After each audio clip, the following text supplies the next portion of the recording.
without regard for their own safety, acting as police officers do, on instinct and training to protect people they did not know and would likely never meet. Moments like that remind us what policing truly requires, because behind every counterterrorism operation, every bomb squad response, every emergency call that sends officers running towards danger, there are human beings who make the decision to step forward when others are running away. Chief Edwards has been a uniformed officer for nearly 23 years. He is, as of December, our newly minted borough chief in Manhattan North. Chief Edwards joined this department after witnessing the heroism of NYPD officers on September 11th. And on Saturday, we saw that same spirit carried forward in the way that he responded. Sergeant Navarro has spent the past 11 years serving the city he grew up between Puerto Rico and New York, eventually settling in Washington Heights and the Bronx, and joined the NYPD after a close friend encouraged him to take the exam. On Saturday, he and Chief Edwards responded with calm judgment and professionalism that situations like this demand. Together, they represent the dozens of cops who were safeguarding that protest Saturday afternoon, and the nearly 35,000 members of this department who stand watch over New York City every day. Our entire city owes all of them a debt of gratitude, and although I've said it to them many times already, I will never tire of it. Thank you for your service. We'll now take some questions. Thank you, everyone. We have time for a few questions. We'll start with Jake, AP, right here. Right here. Sorry, we have a microphone too. I know you can't really go into so much detail at this point, but given that you are saying this is an act of ISIS-inspired terrorism or being investigated, can you give us? Sorry, could you just speak up a little bit more? Yeah. Can you just give us any sense as to what information you may have to indicate that this is, possibly ISIS-inspired? Also, the commissioner mentioned the heightened state of alert related to the war in Iran. Any indication at this point that there's a connection? And then just also, do you know why they wanted to come to New York in this protest in particular? So I'll pass this over to our commissioner to answer some of the specifics. So Jake, at this time, we do not have any information that connects this investigation to what's going on overseas in Iran.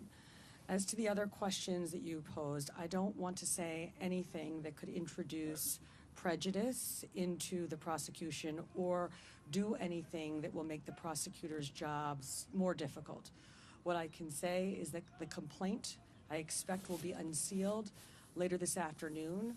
And once that happens, I will be at greater liberty to discuss and answer the questions that you pose. Thank you. We'll go to Andrew Ziff now.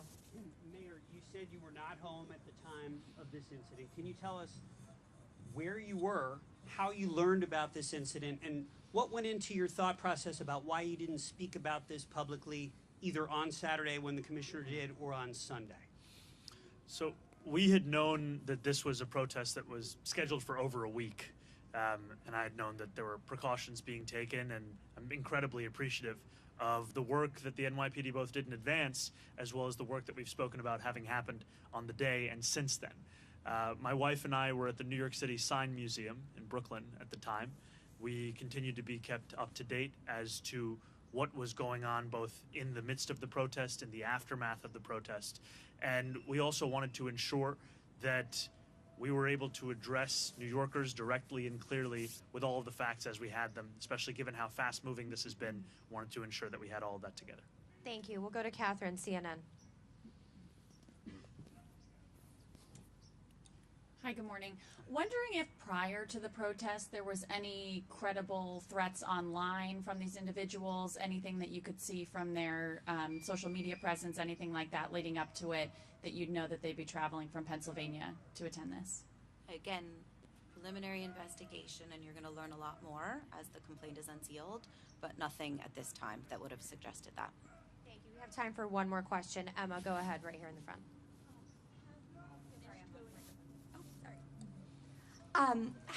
Has the team finished going through the devices of the two men associated? And also, is there anything known about a possible third individual who was with them?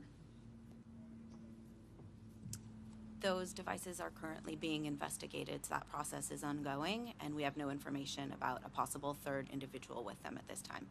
Thank you guys so much.